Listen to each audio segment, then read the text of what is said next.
what it do, my people? It's your boy Kenzie back at you, and we just got chicken feed just stocked up for the week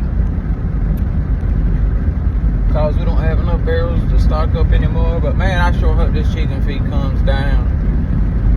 I sure hope this chicken feed comes down in the next year, because man, I seen a super spike in prices. And here we always had low price chicken feed, right? I mean, for the longest time, man, 100 pound of chicken feed was like $23.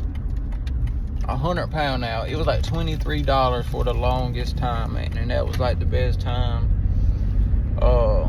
Money was flowing in good, man. Feed was cheap. You could spend more money at the farm. Cause you got to think, you got to add it up for like a whole year. You know what the difference is between now and just a few short years ago, man, before feed like spiked up. And I know everything ties into the price. I mean, not only what it takes for the farmers to pick these products from the fields, grow them. Then you got to factor in gas, getting them from here to there. Then you got to factor in the owner of the feed store, getting the supplies, putting his markup on it. But I mean, we went from like 23, I think it's up like 35 or 100 pound now, which I mean still is a lot lower than a lot of the people, because we do price checks every now and again, like on Facebook or whatever. We'll do price checks and see what other people are paying for, feed around whatever state they're in, or wherever they live. And usually I'm at one of the lower ends from what people pay, but then again, their pay scale might be different. So wherever they stay at, their prices, their price of living is probably up. They get paid a little bit more, or whatever the case. I'm not sure. But usually like down around the south, you'll get a little bit better prices.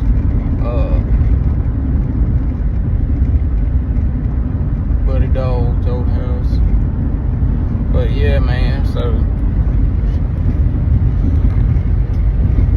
I sure hope it goes down some.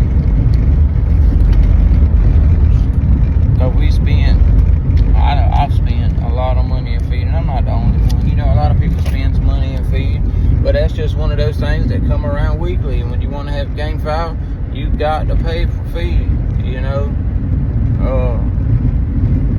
Really doesn't factor in too much to the people that only have 10, 15 chickens. They can get by buying a 50 pound bag a week, and that may do them for the whole week. But when you got a couple hundred chickens and you got to spend, this is non-chick season. This is just regular year routine feed, not including all the chick starter and stuff you'll have to buy. But like, I think I'm spending, how much am I spending a month on chicken feed? Right? I think just for the gamecock feed, I'm spending a little over 500 a month in chicken feed. And I mean, you say, what? 500 is $500, especially for some feed that's just getting thrown out there. I mean, you're not getting, especially for the people that don't sell any chickens, because I mean, we don't sell a lot of chickens.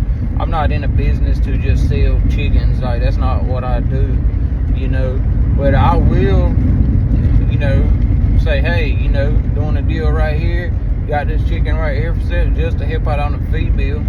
Cause I mean, if I can sell a chicken and get a week or two or a couple weeks worth of feed off that chicken,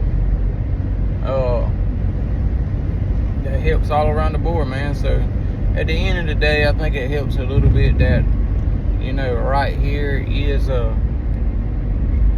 farm town, and I think that probably makes it a little bit easier on the prices. If you live in a city somewhere that don't have a lot of farmland and they got to really like import most of their products, most of their materials. That probably, well, not probably, I know it jacks up the price on things like that. It's crazy, man. I just seen a person that I knew from growing up just walking, and it's crazy to see people like that. How you can go from being in the care of mama and daddy all your life and never really having to get out there and get it, and then when they're gone, it's like you have nowhere to go. You're lost. You know, you're just kind of lost out there in the world.